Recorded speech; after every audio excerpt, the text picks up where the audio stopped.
ಪ್ರೀತಿಯ ವಿದ್ಯಾರ್ಥಿಗಳೇ, ಎಲ್ರಿಗೂ ನಮಸ್ಕಾರ. ನನ್ನ ಹೆಸರು ಮನೋಹರ, ಸಹಾಯಕ ಪ್ರಾಧ್ಯಾಪಕರು, ಸಮಾಜಶಾಸ್ತ್ರ ವಿಭಾಗ, ಸರ್ಕಾರಿ ಪ್ರಥಮ ದರ್ಜೆ ಕಾಲೇಜು, ಬುಕ್ಕಾಪಟ್ಟಣ. ಪ್ರೀತಿಯ ವಿದ್ಯಾರ್ಥಿಗಳೇ, ಇಂದಿನ ತರಗತಿಯಲ್ಲಿ ನಾವು ಅಂತಿಮ BA ವಿದ್ಯಾರ್ಥಿಗಳು ಅಧ್ಯಯನ ಮಾಡುವಂತಹ ಪ್ರಮುಖ ಪತ್ರಿಕೆಯಾಗಿರ್ತಕ್ಕಂಥ methods and techniques of social research, ಸಾಮಾಜಿಕ ಸಂಶೋಧನೆಯ ವಿಧಾನಗಳು ಮತ್ತು ತಂತ್ರಗಳು, ಈ ಪತ್ರಿಕೆಗೆ ಸಂಬಂಧಿಸಿದಂತೆ 4ನೇ ಅಧ್ಯಾಯ. ಅದರಲ್ಲಿ ನೀವು research design and research sampling ಅನ್ನುವಂಥ ವಿಷಯಗಳ ಬಗ್ಗೆ ತಿಳ್ಕೊಳ್ತೀವಿ. ಅಂದರೆ ಸಂಶೋಧನಾ ವಿನ್ಯಾಸ ಮತ್ತು ಸಂಶೋಧನಾ ನಮೂನೆ ಅಥವಾ ಮಾದರಿ, ಈ ವಿಷಯಗಳ ಬಗ್ಗೆ ಈ ಅಧ್ಯಾಯದಲ್ಲಿ ತಿಳ್ಕೊಳ್ತೀವಿ. ಸೊ ಇವತ್ತಿನ ಸೆಷನ್ದಲ್ಲಿ ಆ ಅಧ್ಯಾಯದಲ್ಲಿ ಮೊದಲನೇ ಟಾಪಿಕ್ ಆಗಿರ್ತಕ್ಕಂತಹ meaning and definition of research design, ಅಂದರೆ ಸಂಶೋಧನಾ ವಿನ್ಯಾಸದ ಅರ್ಥ ಮತ್ತು ವ್ಯಾಖ್ಯೆಗಳ ಬಗ್ಗೆ ಈ ಸೆಷನ್ನಲ್ಲಿ ಚರ್ಚೆ ಮಾಡುವಂತಹ ಒಂದು ಪ್ರಯತ್ನ ಮಾಡೋಣ. ಸೊ ಪೀಠಿಕೆ, introduction. Research design is very important step in social research. ಅಂದರೆ ಸಾಮಾಜಿಕ ಸಂಶೋಧನೆಯಲ್ಲಿ ಸಂಶೋಧನಾ ವಿನ್ಯಾಸ ಅನ್ನುವಂಥದ್ದು ಒಂದು ಪ್ರಮುಖ ಹಂತ. ಈಗಾಗಲೇ ನಾವು 2ನೇ ಅಧ್ಯಾಯದಲ್ಲಿ ಸಂಶೋಧನೆಯ ಒಟ್ಟು 8 ಹಂತಗಳ ಬಗ್ಗೆ ನಾವು ತಿಳ್ಕೊಂಡಿದ್ವಿ. ಆ 8 ಹಂತಗಳ ಬಗ್ಗೆ ಹಿನ್ನೆಲೆ ನಾವು ನೋಡಿದ್ರೆ, ಮೊದಲನೇದು ಸಮಸ್ಯೆ ಆಯ್ಕೆ, 2ನೇದು ಸಾಹಿತ್ಯ ಅಧ್ಯಯನ, 3ನೇದು ಪ್ರಾಕಲ್ಪನೆಯ ರಚನೆ, 4ನೇದಾಗಿ ಸಂಶೋಧನಾ ವಿನ್ಯಾಸದ ರಚನೆ. ಸೊ ಇದು ಸಂಶೋಧನೆಯ 4ನೇ ಪ್ರಮುಖ ಹಂತ ಅಂತ ನಾವು ಹೇಳಬಹುದು. It is the statement of essential element of A study that provide basic guidelines of conducting the project.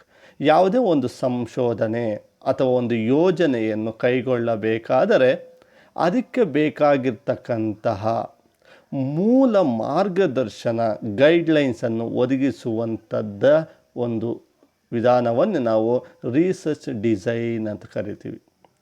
ಇನ್ನೂ ತಮಗೆ ಅರ್ಥವಾಗುವಂತ ಹೇಳೋದಾದರೆ, it is the same as a blue print of N architecture work. ಅಂದರೆ ಒಂದು ಕಟ್ಟಡವನ್ನು ನಾವು ನಿರ್ಮಾಣ ಮಾಡಬೇಕಾದರೆ ಯಾವ ರೀತಿಯಾಗಿ ಒಂದು ಇಂಜಿನಿಯರು ಅದಕ್ಕೆ ಒಂದು ನೀಲಿ ನಕಾಶೆಯನ್ನು ಹಾಕ್ತಾನೋ, ಅದೇ ರೀತಿಯಾಗಿ ಸಂಶೋಧನಾ ಕಾರ್ಯಕ್ಕೆ ಈ ರಿಸರ್ಚ್ ಡಿಸೈನ್ ಅನ್ನುವಂಥದ್ದು ಅಥವಾ ಸಂಶೋಧನೆ ವಿನ್ಯಾಸ ಅನ್ನುವಂಥದ್ದು ಒಂದು ನೀಲಿ ನಕಾಶೆ ಇದ್ದಂಗೆ. ತಮಗೆಲ್ಲ ಗೊತ್ತಿರಬಹುದು, ತಾವು ಮನೆ ಕಟ್ಟಿರಬಹುದು ಅಥವಾ ಅಕ್ಕಪಕ್ಕದವರು ಕಟ್ಟಿರೋದು ನೋಡಿರಬಹುದು. ಮನೆ ಏಕಾಏಕಿ ಕಟ್ಟೋದಕ್ಕೆ ಪ್ರಾರಂಭ ಮಾಡೋದಿಲ್ಲ, ಅದರ ಸಿದ್ಧತೆಗಳಿರ್ತವೆ. ಮೊದಲಿಗೆ ಮನೆ ಕಟ್ಟಬೇಕಾದ್ರೆ ನಾವು ಇಂಜಿನಿಯರ್ ಹತ್ರ ಹೋಗಿ, ಅದು ಒಳ್ಳೆಯ ಇಂಜಿನಿಯರ್ ಹತ್ರ ಹೋಗಿ ಆ ಒಂದು ಬಿಲ್ಡಿಂಗ್ ಸಂಬಂಧಪಟ್ಟಂತೆ ಯಾವ ರೀತಿ ಕಟ್ಟಬೇಕು ಅನ್ನುವಂತಹ ಒಂದು ಬ್ಲೂ ಪ್ರಿಂಟ್ ಹಾಕಿಸ್ತೀವಿ, ಸ್ಕೆಚ್ ಹಾಕ್ಕೊಡ್ತಾರೆ. ಅದರಲ್ಲಿ ಮನೆ ಎಷ್ಟು ಉದ್ದ ಇರಬೇಕು, ಎಷ್ಟು ಅಗಲ ಇರಬೇಕು, ಹಾಲ್ ಎಷ್ಟು ಉದ್ದ ಅಗಲ ಇರಬೇಕು, ಎಲ್ಲಿರಬೇಕು, ಕಿಚನ್ ಎಲ್ಲಿರಬೇಕು, ಬೆಡ್ರೂಮ್ ಎಲ್ಲಿರಬೇಕು, ಟಾಯ್ಲೆಟ್ ಎಲ್ಲಿರಬೇಕು, ಅವೆಲ್ಲವನ್ನು ಒಳಗೊಂಡಂತೆ ಅಂತಿಮವಾಗಿ ಮನೆ ಕಟ್ಟಾದ ಮೇಲೆ ಯಾವ ಬಣ್ಣದ ಟೈಲ್ಸ್ ಹಾಕಬೇಕು, ಯಾವ ಬಣ್ಣ ಹಾಕಬೇಕು ಅನ್ನುವಂಥ ಕೊನೆ ಹಂತದವರೆಗೂ ಕೂಡ ಎಲ್ಲವನ್ನು ಕೂಡ ಅದರಲ್ಲಿ ಪ್ಲ್ಯಾನ್ ಮಾಡ್ತೀವಿ. ಅದೇ ರೀತಿಯಾಗಿ ಸಂಶೋಧನೆ ಅನ್ನುವಂಥದ್ದು ಕೂಡ ಸಮಸ್ಯೆ ಆಯ್ಕೆಯಿಂದ ಹಿಡಿದು ವರದಿ ತಯಾರಿಕೆ ಹಂತದವರೆಗೆ ಏನೆಲ್ಲ ಅಂಶಗಳ ಒಳಗೊಂಡಿರಬೇಕು ಅನ್ನುವಂತಹ ಒಂದು ನೀಲಿ ನಕಾಶೆ ಇದು ಹಾಕಿರ್ತದೆ ಅಂತ ನಾವು ಹೇಳಬಹುದು. ಹಾಗಾದರೆ ರಿಸರ್ಚ್ ಡಿಸೈನ್ ಅಂದರೆ ಇದು. The research design is a blueprint or framework for fulfilling objectives and answering research question. ಅಂದರೆ ಸಂಶೋಧನಾ ಸಮಸ್ಯೆ ಏನಿದೆ ಅಥವಾ ಪ್ರಶ್ನೆ ಏನಿದೆ ಹಾಗೂ ಅದಕ್ಕೆ ಸಂಬಂಧಪಟ್ಟಂತಹ ಉದ್ದೇಶಗಳೇನಿದ್ದಾವೆ, ಆ ಉದ್ದೇಶಗಳನ್ನು ಈಡೇರಿಸೋದಕ್ಕೆ ಮತ್ತು ಪ್ರಶ್ನೆಗಳಿಗೆ ಉತ್ತರವನ್ನು ಕಂಡುಕೊಳ್ಳೋದಕ್ಕೆ ಏನೆಲ್ಲ ವಿಧಾನಗಳನ್ನು ಪಾಲನೆ ಮಾಡಬೇಕು ಅನ್ನುವಂಥ ಒಂದು ನಕಾಶೆಯೇ ಸಂಶೋಧನಾ ನಕಾಶೆ ಆಗಿದೆ. It is A master plan specifying the methods and procedures for the collecting, processing and analysing the collected data. ಅಂದರೆ ಒಂದು ಸಂಶೋಧನೆ ಅಂದರೆ ತಮಗೆಲ್ಲ ಗೊತ್ತಿರುವ ರೀತಿಯಲ್ಲಿ ಮಾಹಿತಿ ಮತ್ತು ಅನ್ನುವಂಥದ್ದು ಪ್ರಮುಖ. ಈ ಒಂದು ರಿಸರ್ಚ್ ಡಿಸೈನ್ ಸಂಶೋಧಕನಾಗಿರ್ತಕ್ಕಂಥವನಿಗೆ ಒಂದು ಮಾಸ್ಟರ್ ಪ್ಲ್ಯಾನ್ ಇದ್ದಂಗೆ. ಇದರಲ್ಲಿ ಸಂಶೋಧನೆ ಕೈಗೊಳ್ಳೋದಕ್ಕೆ ಯಾವ ವಿಧಾನಗಳನ್ನು ಬಳಕೆ ಮಾಡಬೇಕು ಅಂದರೆ ಹಲವಾರು ವಿಧಾನಗಳಿದ್ದಾವೆ. ಭೌತ ವಿಜ್ಞಾನಗಳು ಒಂದು ರೀತಿಯ ವಿಧಾನಗಳಿದ್ದಾವೆ, ಸಮಾಜ ವಿಜ್ಞಾನಗಳು ಒಂದು ರೀತಿಯ ಇದೆ. ಸಮಾಜ ವಿಜ್ಞಾನಗಳು ಕೂಡ ಆ ಸಮಸ್ಯೆಯ ಆಯ್ಕೆ ಏನಿದೆ ಅದರ ಆಧಾರದ ಮೇಲೆ ಯಾವ ವಿಧಾನವನ್ನು ನಾವು ಬಳಕೆ ಮಾಡಬೇಕು, ಏನೆಲ್ಲ ಪ್ರೊಸೀಜರ್ಗಳು ವಿಧಿವಿಧಾನಗಳನ್ನು ಪಾಲನೆ ಮಾಡಬೇಕು, ಮಾಹಿತಿಯನ್ನು ಯಾವ ರೀತಿ ಕಲೆ ಹಾಕಬೇಕು, ಹೇಗೆ ಕಲೆ ಹಾಕಬೇಕು, ಯಾವ ವಿಧಾನವನ್ನು ಬಳಕೆ ಮಾಡಬೇಕು, ಎಲ್ಲಿ ನನ್ನ ಕಾರ್ಯಕ್ಷೇತ್ರ ಯಾವುದು ಮತ್ತು ಅದನ್ನು ಹೇಗೆ ವಿಶ್ಲೇಷಣೆ ಮಾಡಬೇಕು, ಹೇಗೆ ವರದಿ ಪಡಿಬೇಕು, ಈ ರೀತಿ ಸಂಪೂರ್ಣವಾಗಿ ಸಂಶೋಧನಾ ಪ್ರಕ್ರಿಯೆಯ ಒಂದು ಪ್ಲ್ಯಾನು ಯೋಜನೆಯೇ ಈ ಒಂದು ರಿಸರ್ಚ್ ಡಿಸೈನ್ ಅಥವಾ ಸಂಶೋಧನಾ ನಕಾಶೆ ಆಗಿರ್ತಕ್ಕಂಥದ್ದು ನಾವು ನೋಡ್ತೀವಿ. It is desirable that it must be in return form. ಇದು ಲಿಖಿತ ರೂಪದಲ್ಲಿರಬೇಕು. And must be simple and clearly started. ಇದು ಗೊಂದಲ ಆಗಬಾರ್ದು, ಸಂಕೀರ್ಣಮಯವಾಗಿರಬೇಕು. ಸಂಶೋಧಕನು ತನ್ನ ಇತಿಮಿತಿಗಳನ್ನು ಅರಿತುಕೊಂಡು ಇದನ್ನು ಸರಳವಾಗಿ ಮತ್ತು ಸ್ಪಷ್ಟವಾಗಿ ಇದನ್ನು ರಚನೆ ಮಾಡಬೇಕಾಗ್ತದೆ. The real project is carried out as for the research design light down in advance.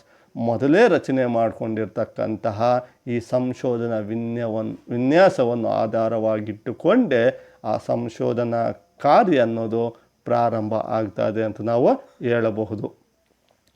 ಈ ಸಂಶೋಧನಾ ವಿನ್ಯಾಸ ಅಥವಾ ರಿಸರ್ಚ್ ಡಿಸೈನ್ ಸಂಬಂಧಪಟ್ಟಂತೆ ಬೇರೆ ಬೇರೆ ತಂತ್ರಜ್ಞರು ಅಥವಾ ವಿಜ್ಞಾನಿಗಳು ವ್ಯಾಖ್ಯೆಗಳನ್ನು ಕೊಡುವಂಥ ಪ್ರಯತ್ನ ಮಾಡಿದ್ದಾರೆ.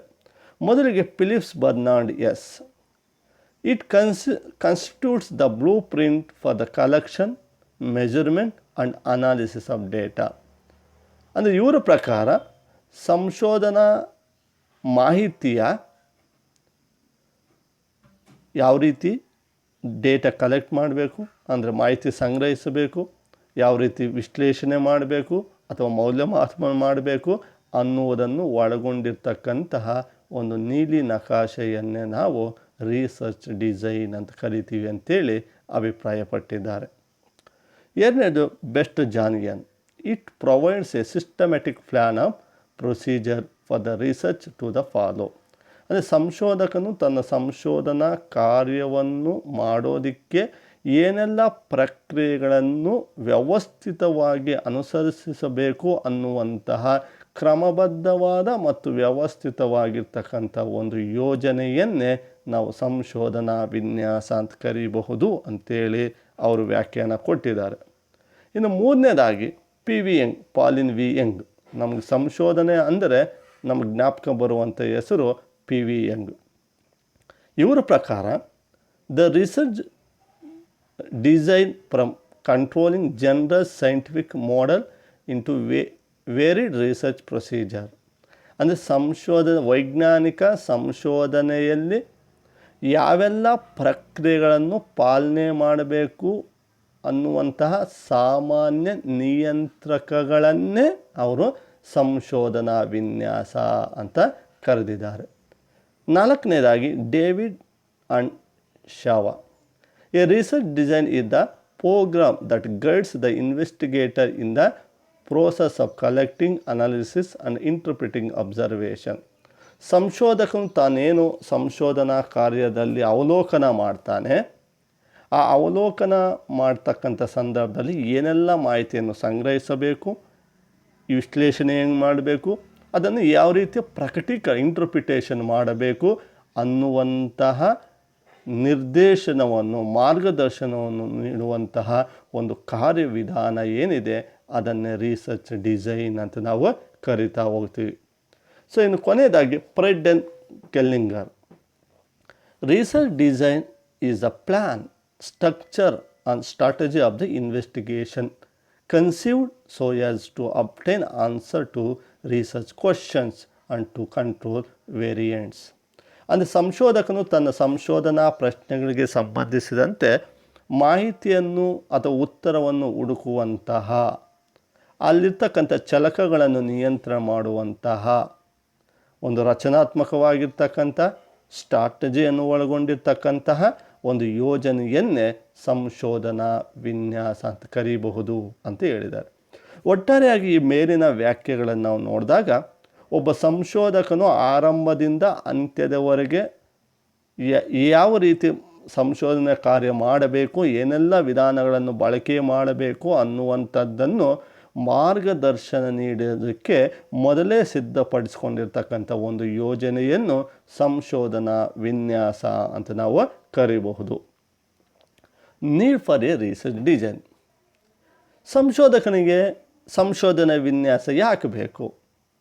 ಒಂದು ವೇಳೆ ಇದಿಲ್ಲದೆ ಕೆಲಸ ಮಾಡೋದಕ್ಕೆ ಸಾಧ್ಯ ಆಗೋದಿಲ್ಲವೇ ಅನ್ನುವಂಥದ್ದು ನಾವು ನೋಡೋದಾದರೆ ಇಲ್ಲ, ಖಂಡಿತವಾಗಿಯೂ ಕೂಡ ಪ್ರತಿಯೊಬ್ಬ ಸಂಶೋಧಕನಿಗೂ ಕೂಡ ಒಂದು ಸಂಶೋಧನಾ ವಿನ್ಯಾಸ ಅನ್ನೋದು ಅತ್ಯಗತ್ಯವಾಗಿ ಬೇಕು. ಯಾಕೆಂದರೆ ಸಂಶೋಧನಾ ಕಾರ್ಯ ಅನ್ನೋದು ದೀರ್ಘವಾಗಿರ್ತಕ್ಕಂಥದ್ದು. ಸಮಯ ವ್ಯಯ ಆಗ್ತದೆ, ಹಣ ವ್ಯಯ ಆಗ್ತದೆ, ಶ್ರಮ ವ್ಯಯ ಆಗ್ತದೆ. ಸೊ ಆ ಹಿನ್ನೆಲೆಯಲ್ಲಿ ಇಟ್ಕೊಂಡು ಅದು ಅಪಯಶಸ್ಸಾದರೆ, ಸಕ್ಸಸ್ ಆಗದೇ ಇದ್ದರೆ ಅಷ್ಟೆಲ್ಲ ವ್ಯರ್ಥ ಆಗ್ತವೆ. ಆದ್ದರಿಂದ ಅವನು ಮೊದಲೇ ಒಂದು ಯೋಜನೆಯನ್ನು ಸಿದ್ಧಪಡಿಸ್ಕೋಬೇಕು. ಮೊದಲನೇದಾಗಿ ಇಟ್ ರೆಡ್ಯೂಸ್ ಇನ್ಅಕ್ಯುರೇಸಿ, ನಿಖರತೆಯ ಕೊರತೆಯನ್ನು ಇದು ನೀಗಿಸ್ತದೆ. ಯಾಕೆಂದರೆ ಈಗಾಗಲೇ ನಾವು ತಿಳ್ಕೊಂಡಿರುವ ರೀತಿಯಲ್ಲಿ ಸಮಾಜ ವಿಜ್ಞಾನಗಳಲ್ಲಿ ಭೌತ ವಿಜ್ಞಾನಗಳಷ್ಟು ಸಂಶೋಧನೆ ಸುಲಭವಾಗಿಲ್ಲ. ಯಾಕೆಂದರೆ ಸಮಾಜ ಅನ್ನುವಂಥ ಸಂಕೀರ್ಣವಾಗಿದೆ ಮತ್ತು ನಿರಂತರ ಪರಿವರ್ತನೆಗೆ ಒಳಗಾಗ್ತಾ ಇದೆ. ಅಂತಹ ಸಂದರ್ಭದಲ್ಲಿ ನಾವು ನಿಖರತೆಯನ್ನು ಕಾಯ್ದುಕೊಳ್ಳುವಂಥದ್ದು ಅತ್ಯಗತ್ಯ. ಆ ನಿಖರತೆಯನ್ನು ಕಾಯ್ದುಕೋಬೇಕಾದ್ರೆ ಒಂದು ಯೋಜನೆ ಬೇಕಾಗ್ತದೆ, ಪ್ಲ್ಯಾನ್ ಬೇಕಾಗ್ತದೆ. ನಾನು ಯಾವ ತಂತ್ರಗಳನ್ನು ಬಳಕೆ ಮಾಡಬೇಕು, ಯಾವ ವಿಧಾನಗಳನ್ನು ಬಳಕೆ ಮಾಡಬೇಕು, ಯಾರಿಂದ ಮಾಹಿತಿ ಸಂಗ್ರಹಿಸಬೇಕು, ಯಾವಾಗ ಸಂಗ್ರಹಿಸಬೇಕು, ಎಷ್ಟು ಸಂಗ್ರಹಿಸಬೇಕು, ಸಂಗ್ರಹಿಸೋದಕ್ಕೆ ಯಾವ ವಿಧಾನ ಬಳಕೆ ಮಾಡಬೇಕು, ಎಲ್ಲವನ್ನು ಒಳಗೊಂಡಿರ್ತಕ್ಕಂಥ ಒಂದು ಯೋಜನೆ ಮಾಡೋದ್ರಿಂದ ಇದು ನಿಖರವಾಗಿ ಸಂಶೋಧನೆ ಮೂಡಿ ಬರೋದಕ್ಕೆ ಸಹಾಯ ಆಗ್ತದೆ. ಎರಡನೇ, it helps to get maximum efficiency and reliability. So ಈ ಒಂದು ಸಂಶೋಧನಾ ವಿನ್ಯಾಸವನ್ನು ತಯಾರು ಮಾಡಿಕೊಂಡು ಸಂಶೋಧನಾ ಕಾರ್ಯವನ್ನು ಮಾಡೋದ್ರಿಂದ ಆ ಸಂಶೋಧನಾ ಕಾರ್ಯ ದಕ್ಷತೆಯಿಂದ ಆಗ್ತದೆ. ಅದರ ಜೊತೆಗೆ ರಿಲಿಯಬಿಲಿಟಿ ಅಂದರೆ ನಂಬಲಾರ್ಹವಾಗಿರ್ತಕ್ಕಂಥದ್ದು ಆಗ್ತಾ ಹೋಗ್ತದೆ ಅಥವಾ ವಿಶ್ವಾಸಾರ್ಹವಾಗಿ ಇರ್ತದೆ. ಮೂರನೇದು ಎಲಿಮಿನೇಟ್ಸ್ bias and marginal errors. ಎಲಿಮಿನೇಟ್ಸ್ bias, ಕೆಲವು ಪೂರ್ವಕಲ್ಪನೆಗಳಿರ್ತಾವೆ ನಮಗೆ. ಆ ಪೂರ್ವಕಲ್ಪನೆಗಳಿಂದ ಸಂಶೋಧನೆ ಮುಕ್ತನಾಗೋದಕ್ಕೆ ಸಹಾಯ ಆಗ್ತದೆ. ಮತ್ತು ಮಾರ್ಜಿನಲ್ ಎರರ್, ಸಣ್ಣ ಪುಟ್ಟ ಸಮಸ್ಯೆಗಳು ಅಥವಾ ಲೋಪದೋಷಗಳೇನಾಗ್ತದೆ ಆ ದೋಷಗಳು ಆಗದಿರ ನೋಡ್ಕೊಳ್ಳೋದಕ್ಕೆ ಇದು ಸಹಾಯ ಆಗ್ತದೆ. ಮಿನಿಮೈಸ್ ವೇಸ್ಟೇಜ್ ಆಫ್ ಟೈಮ್, ಸಮಯ ವ್ಯರ್ಥ ಆಗ್ತಕ್ಕಂಥದ್ದು ನಾವು ನಿಲ್ಲಿಸ್ಬೋದು. Helpful for the collecting research material, ಮತ್ತು ನಮಗೆ ಅಗತ್ಯವಾಗಿರ್ತಕ್ಕಂತಹ ಮಾಹಿತಿಯನ್ನು ಸಂಗ್ರಹಿಸೋದಕ್ಕೆ ಇದು ಸಹಾಯ ಆಗ್ತದೆ. ಇಷ್ಟೆಲ್ಲ ಅನುಕೂಲಗಳು ನಾವು ಒಂದು ಸಂಶೋಧನಾ ವಿನ್ಯಾಸ ತಯಾರು ಮಾಡಿಕೊಂಡು ಸಂಶೋಧನೆ ಪ್ರಾರಂಭ ಮಾಡಿದಾಗ ಆಗ್ತದೆ ಅಂತ ನಾವು ಹೇಳ್ಬೋದು. ಇನ್ನು ಅದರ ಜೊತೆಗೆ ನಾವು ಹೇಳೋದಾದರೆ ಹೆಲ್ಪ್ಫುಲ್ ಫಾರ್ ಟೆಸ್ಟಿಂಗ್ ಹೈಪೋಥಿಸ್. ಯಾಕೆಂದರೆ ಅಲ್ಲಿ ಹೈಪೋಥಿಸನ್ನು ರಚನೆ ಮಾಡ್ಕೊಳ್ಳುವಂಥದ್ದು ಆ ಒಂದು ಬ್ಲೂ ಪ್ರಿಂಟಲ್ಲಿ ಬರ್ತದೆ. ಯಾವ ರೀತಿ ಹೈಪೋಥಿಸ್ ರಚನೆ ಮಾಡಬೇಕು ಮತ್ತು ರಚನೆ ಮಾಡಿರ್ತಕ್ಕಂಥ ಹೈಪೋಥಿಸ್ ಟೆಸ್ಟಿಂಗ್ ಯಾವ ರೀತಿ ಮಾಡಬೇಕು ಅನ್ನೋದು ಸಹಾಯಕ ಆಗ್ತದೆ. Gives N idea regarding the type of resource required in terms of money, man power, time and effort. So ಅಂದರೆ ಇವನು ತನ್ನ ಸಂಶೋಧನಾ ಕಾರ್ಯಕ್ಕೆ ಬೇಕಾಗಿರ್ತಕ್ಕಂಥ ಸಂಪನ್ಮೂಲಗಳ ಕ್ರೋಢೀಕರಣಕ್ಕೆ ಇದು ಸಹಾಯಕ ಆಗ್ತದೆ. ಹಣ ಎಷ್ಟು ಬೇಕಾಗ್ತದೆ, ಯಾವ ಮೂಲಗಳಿಂದ ನಾವು ಸಂಗ್ರಹಿಸಬೇಕು, ಎಷ್ಟು ಈ ಒಂದು ಮಾಹಿತಿ ಸಂಗ್ರಹಿಸೋದಕ್ಕೆ ಎಷ್ಟು ಮ್ಯಾನ್ ಪವರ್ ಬೇಕು ಮತ್ತು ಎಷ್ಟು ಟೈಮ್ ಬೇಕು, ಎಷ್ಟು ನನ್ನ ಶ್ರಮ ಬೇಕಾಗ್ತದೆ, ಇದರ ಪ್ಲ್ಯಾನು ಮಾಡ್ಕೊಳ್ಳೋಕ್ಕೆ ಅನುಕೂಲ ಆಗ್ತದೆ. Provides an overview of other experts. ಅಂದರೆ ಈ ಎರಡನೇ ಹಂತದಲ್ಲಿ ಸಾಹಿತ್ಯವನ್ನು ಅಧ್ಯಯನ ಮಾಡೋದರಿಂದ ಇವನಿಗೆ ಒಂದು ಮಾರ್ಗ ಆಗ್ತದೆ. ನಾನು ಏನೆಲ್ಲ ಅಧ್ಯಯನ ಮಾಡಬೇಕು, ಈಗ ಮಾಡಿರೋದ್ರಲ್ಲಿ ಏನು ಗ್ಯಾಪ್ಸ್ ಇದ್ದಾವೆ ಅನ್ನೋದು ತಗೊಳ್ಳೋದ್ರಿಂದ ಬೇರೆಯವರ ಅಧ್ಯಯನಗಳು, ಎಕ್ಸ್ಪರ್ಟ್ಗಳ ಓವರ್ವ್ಯೂನು ಸಿಗ್ತದೆ. Guides the research in the right direction. ಒಂದು ನಿರ್ದಿಷ್ಟವಾದ ಅಂದ್ಕೊಂಡಿರ್ತಕ್ಕಂಥ ದಾರಿಯಲ್ಲಿ ಸಂಶೋಧನೆ ಸಾಗಬೇಕಾದರೆ ಈ ಸಂಶೋಧನೆ ವಿನ್ಯಾಸ ಅನ್ನುವಂಥದ್ದು ಆತನಿಗೆ ಮಾರ್ಗದರ್ಶನ ಮಾಡ್ತಾ ಹೋಗ್ತದೆ ಅನ್ನುವಂಥದ್ದು. ಸೊ ಇಷ್ಟು ಈ ಒಂದು ಸಂಶೋಧನಾ ವಿನ್ಯಾಸಕ್ಕೆ ಅದರ ಅರ್ಥ ಮತ್ತು ವ್ಯಾಖ್ಯೆಗಳು ಮತ್ತು ಸಂಶೋಧನಾ ವಿನ್ಯಾಸ, ಸಂಶೋಧನೆಗೆ ಯಾಕೆ ಬೇಕು ಅನ್ನುವಂಥದ್ದು ತಮಗೆ ಅರ್ಥ ಆಗಿದೆ ಅಂತ ಭಾವಿಸಿದ್ದೀನಿ. ಅಂದರೆ ಈ ತರಗತಿಯಲ್ಲಿ ನಾವೇನು ತಿಳ್ಕೊಂಡ್ವಿ, ಸಂಶೋಧನಾ ವಿನ್ಯಾಸ ಅಂದರೇನು, ಸಂಶೋಧನಾ ವಿನ್ಯಾಸ ಸಂಬಂಧಪಟ್ಟಂಥ ಬೇರೆ ಬೇರೆ ತಂತ್ರಜ್ಞರು ಕೊಟ್ಟಿರ್ತಕ್ಕಂಥ ವ್ಯಾಖ್ಯೆಗಳು ಮತ್ತು ಸಂಶೋಧನೆಯಲ್ಲಿ ಈ ಸಂಶೋಧನಾ ವಿನ್ಯಾಸದ ಅಗತ್ಯ ಏನು, ಯಾಕೆ ಬೇಕು ಅನ್ನುವಂಥ ಅಂಶಗಳು ನಾವು ತಿಳ್ಕೊಂಡಿದ್ದೀವಿ. ತಮಗೆ ಅರ್ಥ ಆಗಿದೆ ಅಂತ ಭಾವಿಸ್ತಾ ಇಂದಿನ ತರಗತಿಯನ್ನು ನಾನು ಇಲ್ಲಿಗೆ ಕೊನೆಗೊಳಿಸ್ತಾ ಇದ್ದೀನಿ.